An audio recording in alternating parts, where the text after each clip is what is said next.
take a look at this positively biblical sight, a river that's turned blood red. But it's not the Nile River in Egypt. It's a suburban Buenos Aires, and nobody is entirely sure why it suddenly changed to this color. But initial testing indicates some type of organic dye could be the culprit. Authorities are looking for whoever might have put that dye in the river. Scientists across the world focusing on an asteroid years away. It has a very slim chance of hitting Earth, and researchers are making sure it stays like that. It's actually not that slim. It's bigger than you think. There's a chance. There's a chance. Steve Nielsen spent the day in Flagstaff, where some of the most important data is being gathered. You probably have noticed by this point, or then again, maybe you haven't, but the book of Revelation has a certain structural literary features that are really kind of repeated over and over again. For example, as you're well familiar by now, there are 3 sets of judgments with 7 in each of them. We saw the 7 seals. We're in the midst of the 7 trumpets. And then there will finally come later on the 7 last plagues or bowls of judgment that God will pour upon the earth. Each of those 7 judgments each of those 3 judgments possesses 7 individual, ever-escalating, terrifying calamities that are described by Jesus in Matthew 24 as being the beginning of sorrows. In other words, it's going to become even worse as we go forward. And that's really kind of what we need to understand. As bad as it has been with the seals and the trumpet judgments, the final judgments that will come, the final last plagues, are almost delivered in such a short clip that they cascade like calamities one upon another, leaving the world in a state of utter destruction and despair. Also, each of these judgments, though, is punctuated by an interlude. There's always a little pause in the action, like we had back in chapter 8 when they opened the 6th seal. Before the 7th was opened, it told us that there was silence in heaven for about a half an hour. Over in Argentina, a river mysteriously turns blood red. Residents near the Rio de la Plata are concerned over possible contamination.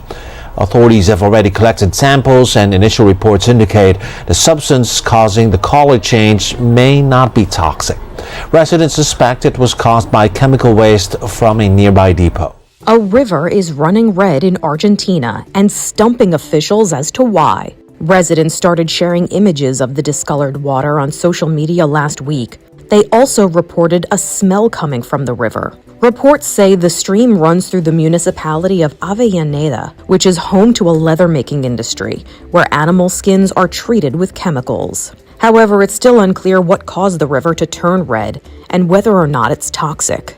Reports say local residents have been filing complaints against local businesses for decades because this is not the first time something like this has happened. The river has reportedly turned other colors in the past, including green, violet, and brown.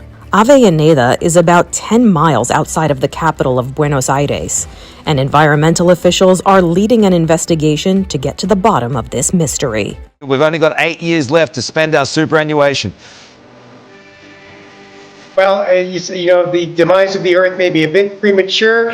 The last time that we know about, there was a big impact that basically wiped out the dinosaurs was some 66 million years ago, I believe.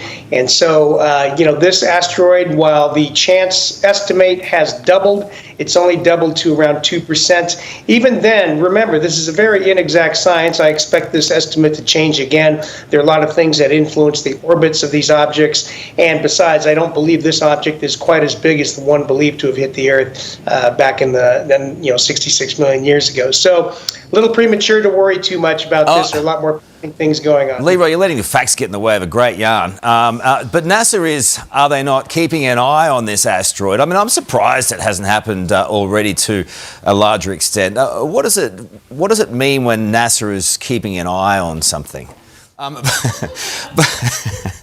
But what happens if one is coming that's big? What's the plan, Stan? Right. So we really don't have a so-called planetary defense system. We've done a few experiments with spacecraft impacting, demonstrating that we can impact some of these objects, and then studying the effect. How much can we affect the trajectory? And of course, you can always do more harm than good. If something looks like it's coming towards us and we hit it with something and break it apart, well, now we've got all these other fragments coming, and maybe it would have missed us, and some of these fragments hit us instead, right? So not a simple problem. Like I said, fortunately, the last one that happened was 66 million years ago, so you can look at that two ways. Either we're due, or it doesn't happen very frequently at all. Well, I'm worried about it. But Leroy, there are positives in all this. We appreciate you being on our program. Revelations chapter 10, beginning in verse 1, it says, "Then I saw another mighty angel coming down from heaven. He was robed in a cloud with a rainbow above his head. His face was like the sun, and his legs were like fiery pillars. He was holding a little scroll which lay open in his hand. And he planted his right foot on the sea and his left foot on the land. And he gave a loud shout like the roar of a lion.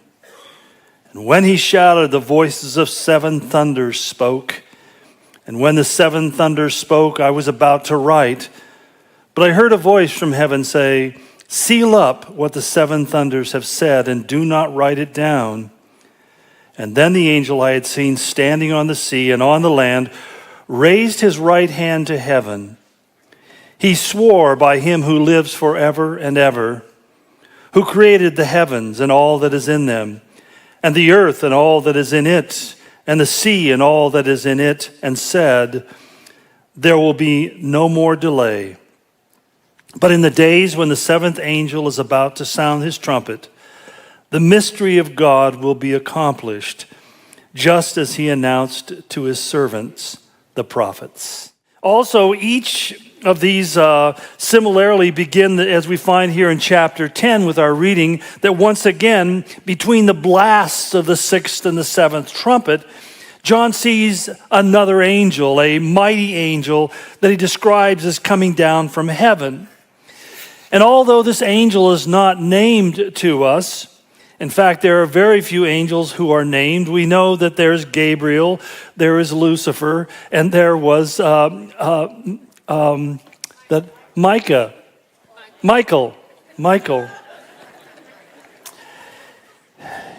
I knew that.